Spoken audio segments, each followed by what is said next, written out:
Hello, welcome to the Retroprogressive Yoga Institute. My name is Swami Omkarananda. I am a disciple of Prabhuji, and in this course we are studying the book written by him called Tantra, Liberation in the World. In this book, Prabhuji explains the Tantric revelation, all its history, spiritual treasures, and I really recommend to follow along these courses to have a book. We will just take paragraph, deepen into their knowledge, but there is no way we can cover everything that this book includes. So it's really for every spiritual seeker. It's really very much recommended. In this class, we will study the introduction of the book. The introduction is a very short part of the book that gives us the taste and the topics that we are going to learn in depth later on. Those are the topics that it includes. What is Tantra? How old is Tantra? Where Tantra developed? What was its influence? What is the Tantric philosophy? What are its prerequisites? What is the goal of Tantra? So let's get started. What is Tantra? Prabhuji writes, Tantra refers to a very diverse corpus of scriptures, techniques, rites, and teachings. Honestly, it's not easy to define Tantra. We will dedicate a lecture to go deep into this definition. In this stage, Prabhuji just says it's a diverse corpus. Corpus is a group of scriptures. The agamas are the scriptures revealed by this revelation. It's also they're called the tantras, and from there we have this name. And in these scriptures we really have so much, because all the spirit of the tantra is to be very practical. It's path for self-realization. Therefore, it didn't come to give a philosophy of a theory, but came to give guidance for those seekers which were really serious in the way. And for them, just to live a religious or pious life was not enough. That in order to liberate themselves from all the clutches of the world, not only the material, but also the religious one, they were ready to break the rules, because they knew that every conditioning they stuck us in the mental plane, and therefore if we want to know what is beyond the mind, we need to do a jump, and this revelation is an invitation for that. And for that it brought many tools for seekers, like rites and techniques and meditations and visualizations. And the tantrikas really achieve liberation by the hundreds. It was so known that if you're serious on the path, if you really want this to be your last incarnation, so the tantric path is the effective path for liberation. And it was in the beginning a parallel revelation to the Vedas, we will learn that, but with time it was so influential that it became part of Hinduism. What is Tantra? It is hard to define because of this wisdom, multifaceted, mystical nature. Indeed, it will take the whole book for Prabhuji to define what Tantra is and for us to understand this in depth. But the mystical nature of this revelation is really fascinating. It developed in a span of 700 years, so it started as being a way to worship the divine as a deity. When the deity has a form, a human form usually, and depict the relationship between Shiva and Shakti, between the female and the male. But as the revelation became more and more subtle, the worship became a worship of yantras, of diagrams that represent geometrically the nature of the essence of the divine, and after all, to become a way of worship by the mantras, which is the sonoric representation of the deities. Now, mantras were given from master to disciple. Although we have the mantras written in the agamas, the way to pronounce and the effectiveness needs to be charged by the direct experience of the master. and this was the stage of the initiation. So yes, this is a mystical path. It's a path that aims for total unity with the divine, and the way it does it is by transmitting, by the transmission of the Shakti, of the energy from the enlightened being to the qualified disciple that is open, vulnerable, surrender to absorb this wisdom and make it its direct experience. Although many in the West have become familiar with the term Tantra, few know its true meaning. One of the benefits of this book is to bring to the West, in the English language, some of the knowledge of the depth of Tantra. Unfortunately, the version that we got in the Western countries is really a deformation or an adulteration of the original meaning of it. When in the East we say Tantra is mainly the path of mantras. This is the Tantric power, it's the Tantric mantras. This is mainly what that means. But what we get to understand by this term is something more related to the sexuality, the human sexuality. And although it was one of the many elements that this revelation suggests, because naturally it suggests to explore every aspect of the human being, and this aspect cannot be ignored because it's one, and it's a very central one in the human experience and on human reproduction. So in the very life, it's the base of life. So definitely this revelation couldn't keep this topic aside, but definitely it's not the central topic, and it's, if anything, it's reserved by the very advanced tantrikas that this is the only obstacle that they need to overcome. So therefore I feel that to bring this and to share this wisdom is a big service to return the value to Tantrism and to show its history, its beauty, its depth, and how much we can get enriched from the wisdom it contains. The West has largely ignored the ancestral religion and spiritual systems of India that present an order of values different from its own. Yeah, the Tantra has a very different way to define sanctity. And the West, it has hard time understanding because, there were many philosophical paths of hedonism, for example, that they suggest that the goal of life is to maximize sensual experience and sensual enjoyment. And because Tantra has element of experiencing and experimenting with the sensual enjoyment, and it can very much be misunderstood as a path of just excuses. And they were judged by that and of course persecuted by that. That's why it was such a secretive wisdom in the beginning. And if the West doesn't understand these values, so it's just cannot be enriched by what they do have to complement the Western view. So I think that Prabhuji, being a spiritual master living in the West, I think that he brings really this revelation very close and therefore very accessible with our mentality, with our language. And he translated all the quotes bringing from the Holy Scriptures, which is a great service, and it's a gift, really, truly, to whoever wants to keep exploring himself and incorporating the wisdom of these tantrikas to our own search. This complex existential phenomenon cannot merely be described by words, since it is not an intellectual philosophy, but instead of it belongs to the world of experience. First of all, I call it phenomenon.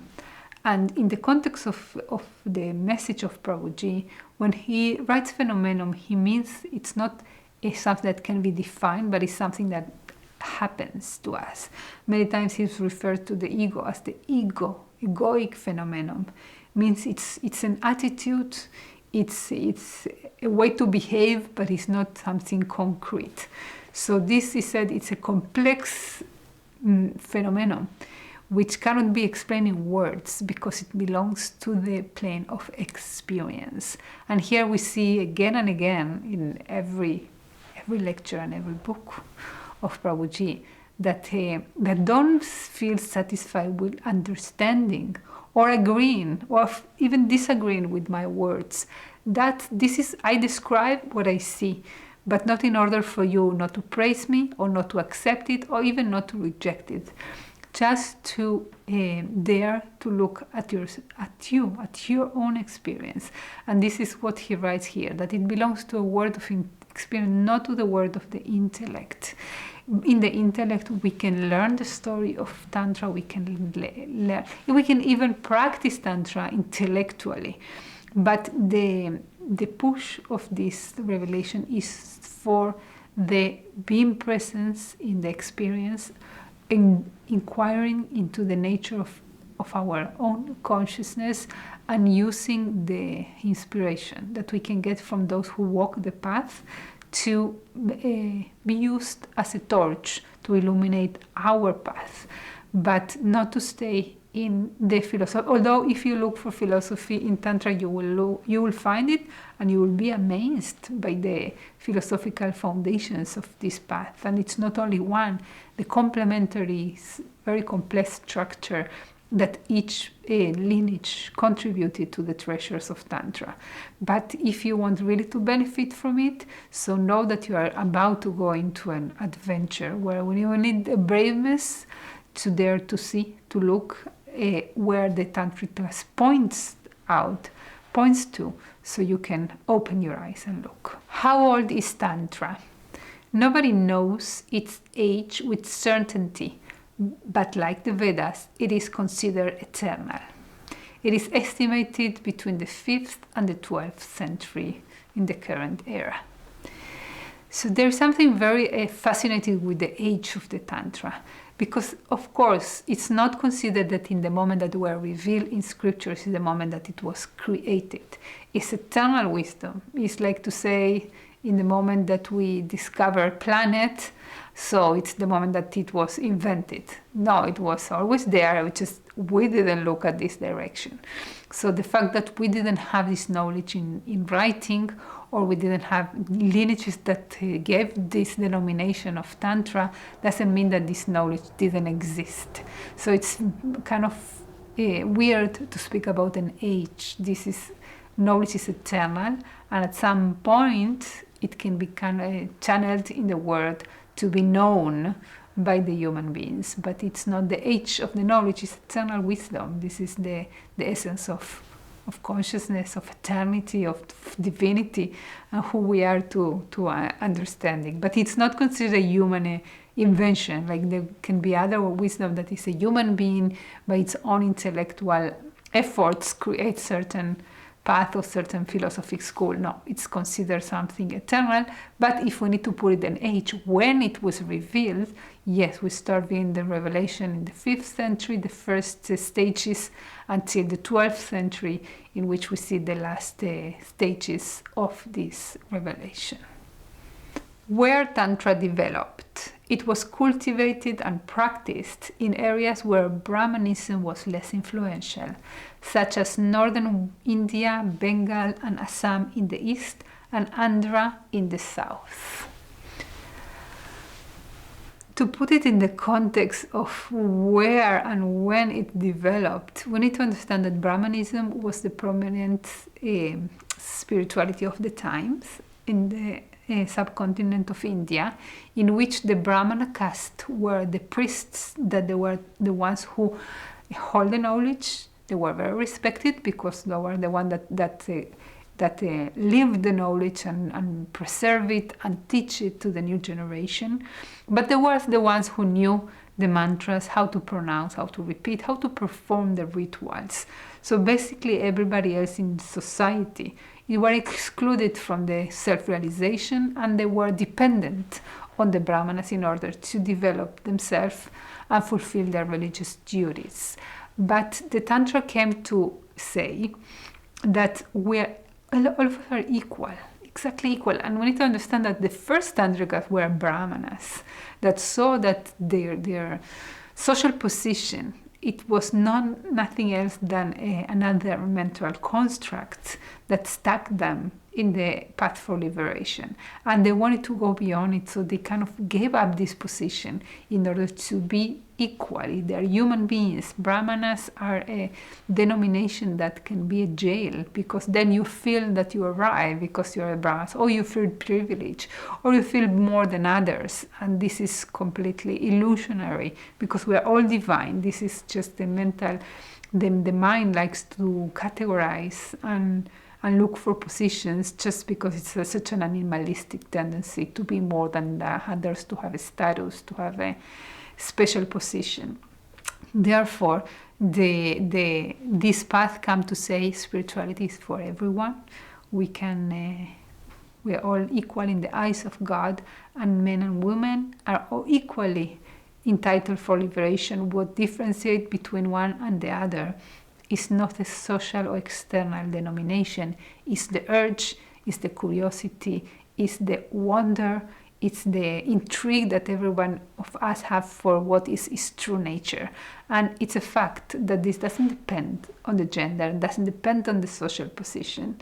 It depends on the level of development of the soul, and therefore this path gives open doors for everyone. It was a few things were forbidden in the tantric path because it's the part of permissiveness. This is to break the rules of the allowed and forbidden, but to discriminate, that was forbidden.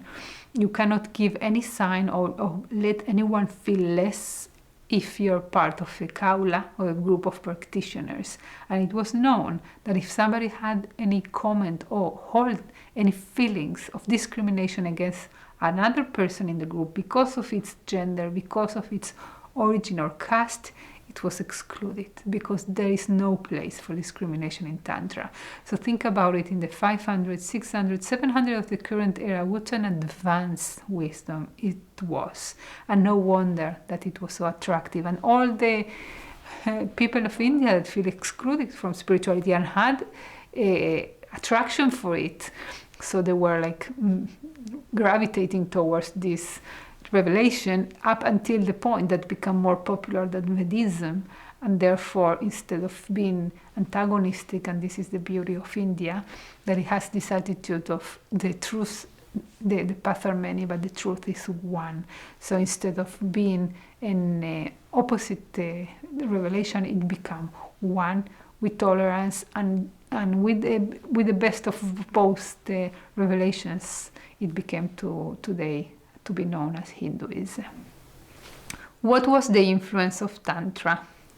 Tantrism expanded, influenced not only Buddhism and Jainism, but each and every major religion of the world.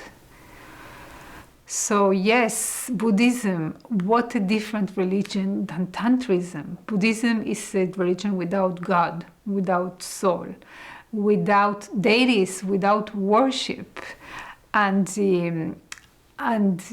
shunyata, the nothingness. And then it was just developing in the same area where Tantra was so prominent. And it's so much so that this merge happened naturally, influenced by the Tantra, that it became what we know as the Tantric Buddhism, that is the Tibetan Buddhism, full of deities and yantras and mantras and all this colorful path of Buddhism, that it's part and parcel, and it's Tantric Buddhism. And this, it's not only Buddhism, it influenced many more paths of that time until today. So the Tantric Buddhism, it's really out of the scope of these courses. And if this book, I asked Prabhuji, oh, what a pity we don't learn much about Tantric Buddhism. This book, he said, okay, that will require really an entire book. It's a fascinating path by itself. Maybe we'll study it later on. But yeah, it was so influential, the Tantra. And we inherit its richness and its benefits till today. What is the Tantric philosophy? Tantra emphasizes practice over beliefs and philosophical theories. Scholars try to define Tantra, but yogis do not require any categorization. Definitely a path of practice, of what should I do to achieve truth? And the agamas are conversations between Shiva and Shakti, in which Shakti is the perfect disciple asking Shiva how to reach self-realization, and Shiva giving her so much wisdom, so much knowledge, so much many practices, instructions, practical instructions, that all the Tantrikas following the path of Shakti can benefit from them. So it's not a part of belief, it's not a religion in that sense, although it has many religious elements. It's a path of self-realization. That's the purpose. Now, it's doesn't accept categorization because the Tantrikas can be compared to lovers. Prabhuji writes here that the yogis don't need explanations. Think about lovers, that they let the heart lead them, and they perform all kind of rituals, rituals, just following their feelings and their attraction and their passion. But if somebody judged them with an intellectual understanding, they might find illogical some of the things that lovers do, how they don't get bored looking at each other's eyes. That's what is the purpose of it, for what why they do this. So definitely, if we judge yogis, tantrikas intellectually, we will not understand. But lovers understand lovers, and therefore yogis, they didn't need explanations for what they do. It's clear how it affects them, it's clear how it connects them. But they give a lot of intellectual explanation whenever it was needed, because if they don't do so, they might be judged as irrational. So they give explanation, and we have a beautiful intellectual, philosophical presentation of Tantra. But we need to remember, and Prabhuji here reminds us, that it's just a path to be lived, not a path to be learned. Tantrikas resort to philosophy only when it is essential to explain their worldview logically and clarify the theological and metaphysical meanings of their practices. In the beginning, Tantra was an esoteric tradition, meaning that this knowledge, the agamas were not published publicly. They weren't accessible. They are only accessible to those initiated ones that were chosen by the spiritual masters to be entitled to walk the path of Tantra. They were not preachers. They were not after the mass. They were not established religion. They just were enlightened beings that they wanted to share this path with whoever was ready, qualified, and interested in enlightenment. And therefore it was very not popular. And what happened is that when somebody tastes from the magic of Tantra, from the Shakti, from the direct experience, even if it's in the level of mystical experiences, temporal experiences, they know to follow the heart. They know where to go, what to do in order to be established in that stage.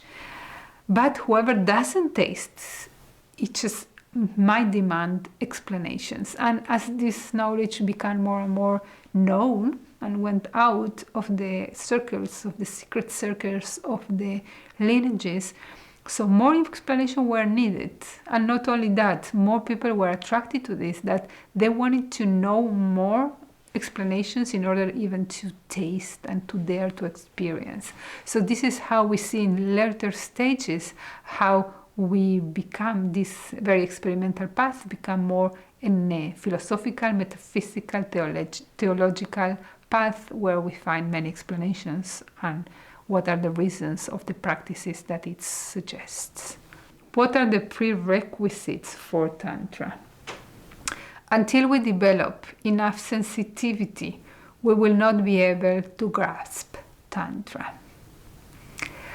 So the news here that Prabhuji brings is that we need first prerequisite to develop sensitivity, because we cannot come to Tantra in order that the Tantra will make me more sensitive.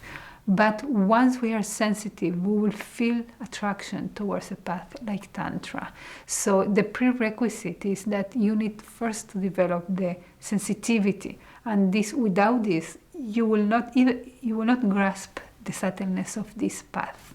And this is something that happens. Sensitivity is developed as our evolutions go on, and the important point is that we should not approach Tantra in order to get something in return.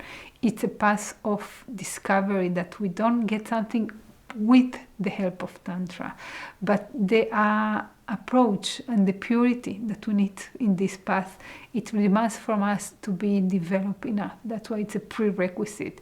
It demands from us sensitivity, and the master will not initiate us in this path unless he sees that the attitude will be beneficial, because this is a path that can be also corrupted because it's experiences with the sensual elements. So it can be used as an excuse for sensual enjoyment, and they were judged by that, by being hedonist, by having excuses, by experimenting with things that religion doesn't allow, just in the name of religion, that they were like a libertinage.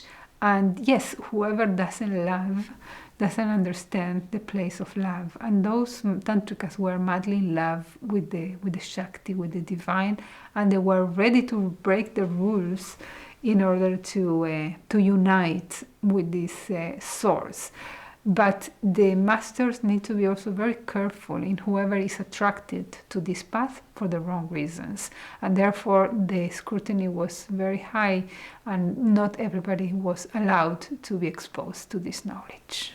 However, we can say without a doubt that getting closer to Tantric sensual spirituality makes us more authentic and real. Here he mentions the Tantric sensual spirituality. And in a way, we are trying to hide whatever we are ashamed of, and trying to show a facade of certain allowed or accepted image of ourselves. But the truth is that there are many things hidden in our instinctive level, attractions that we feel ashamed of, or that we cannot control, that we cannot oppose. Therefore, this path is in a way open yourself. That's why the sensitivity require. Open yourself, dare to look, don't feel ashamed, accept your stage, don't repress. It's the path that it's anti-repression. And the religious path many times demand from us to be different than what we are. You need to be saint, you need to have good qualities, you need to do pious acts. And what if I feel attracted to things that are not by the book and by the rules? What should I do with these tendencies? How I oppose? So what do? You repress, you hide, you feel ashamed, you feel fallen. So Tantra is for the fallen ones, the ones that are already, there is this saying that if you are already so fallen and you are on the floor and you are not a saint, yet you can use the floor in order to raise up. So lean on the floor and raise above the floor. And this is, for those are the Tantra. For those that feel like so unqualified to be this perfect image of a spiritual seeker, they are just humans, simply humans. But by looking at this humanity, it makes you more authentic and real, and our divinity lies in our authenticity. So from there, it's the door that the Tantras open. What is the goal of Tantra? The main intention of Tantra is self-knowledge. Self-knowledge is the path of Tantra and the path of the Retroprogressive Yoga. It's all about knowing yourself. Prabhuji says over and over, you don't need to know anything. You don't need to learn the scriptures by heart. You don't need to even do anything. You just need to know yourself. And you're so close to yourself that you don't need to go somewhere or reach some state. You don't need to be perfect to know yourself. In your imperfection, just know yourself. And how you know, with which tools you know yourself? No tools that you don't have, just the same tools that you use to hear my words now. You are aware, you are awareness, you are conscious, you are consciousness. Use this consciousness to watch yourself. And then look everything that comes. Like don't hide, don't repress, don't feel ashamed, because this is the path of acceptance. And if you watch everything, you will understand the source of it. All our tendencies have some source in our animalistic level. They are urges that they are meant to preserve our body. And being animals, it will be good enough. You don't judge a lion because it kills its prey, but definitely you judge a human being if it kills another human being. So why it happens? So the perversion that is caused by the repression, this is the way we were raised and educated.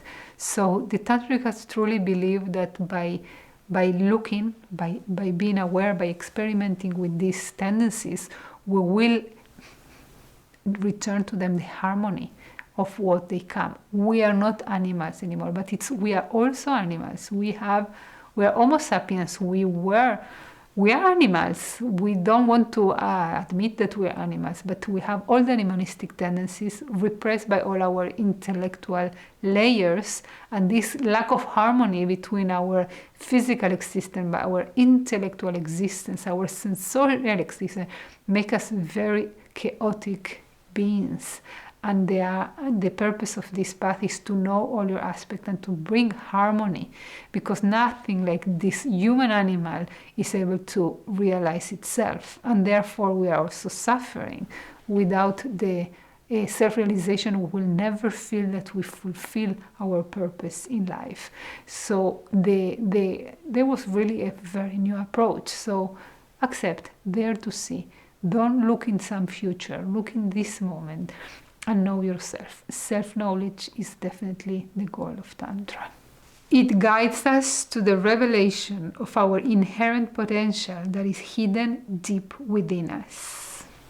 Inherent potential. Tantra believes that everyone is qualified for self-realization. There is not such a thing, someone that is not entitled to self-realization. You have a potential, and it's in your hands, in your decisions, because we are inherently free, inherently divine, in our hands to pay attention or to ignore our divine nature.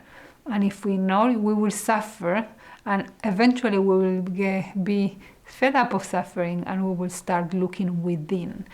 But the human animal is like this donkey that is putting a carrot in front and running in order to reach the carrot, without noticing that the farther we run, the farther the carrot goes. And the proposal of the Tantra is to go within, because in the micro, in the very close, in the inner world, there is where we will find our essence. So it's really an introspection, is the path of meditation, of learning the functioning of the mind, meeting the conditioning, meeting the limit where there is nothing physically that prevents from me, but just my mental chains prevent me. And prevent me from what? Prevent me from being happy. In a way, our mind is stubborn to keep us in misery. What is the misery? The conviction that we will die, the conviction that there is the end, the conviction that we are the body. So if we don't dare to look at the body, we are not attentive to the feelings and needs of the body. We are mentally suffering because of our temporality. So this is a promise of a life wasted. The Tantra said, use your potential. You have a potentially, you can open your eyes, you can even bring the liberation to the world. This is the name of the book, and this is the invitation of Tantra. Tantra leads us to discover deep aspects of our existence that lie dormant or repressed. Repression is a central topic in Tantra, because it says that we have this vital energy flowing, we have this sexuality flowing in us, but we don't know how to deal with this powerful energy. And it's like water flowing in a hose that it's closed. If we close the flow of the water, the pressure in the hose keep accumulating and accumulating until it explodes. And this is what happened in all the distortions of the human being. We have this sexual urge, flowing in our humanity, and we don't know how to deal, and we have external rules that determine what is moral and what is immoral, and this is like to close the hose. The pressure keep accumulating until it explodes in a very unhealthy way. We have an unhealthy relationship with our sexuality, perversion that we see in the society, and aggression that we see due to this. So the invitation of this path is to explore and accept your sexuality, even to ritualize it in a way that we can maximize its pleasure, in a way that we don't control it with force, but we accept it. And from this acceptance, the natural flow will lead us to the discovery that we have a very narrow understanding of what is our sexuality, that we can unite with everything and everyone in this world, because really the energy behind this is the will to unite and the will to come back to our unity. So definitely a path of many, many adventures, many aspects to be looked and explored. And by this short introduction, Prabhuji gives us the taste of it. And in the following lectures, we will go chapter by chapter and explore in deep all these topics. So thank you, Prabhuji, for this amazing book that brings us inspiration, light, and hope for our path. And thanks you for the Tantricas of times, for bringing our attention to our hidden corners. And thank you for coming along with me for this path of dealing with this topic and applying this to our lives. So we will meet in the next class. Jaya Prabhuji.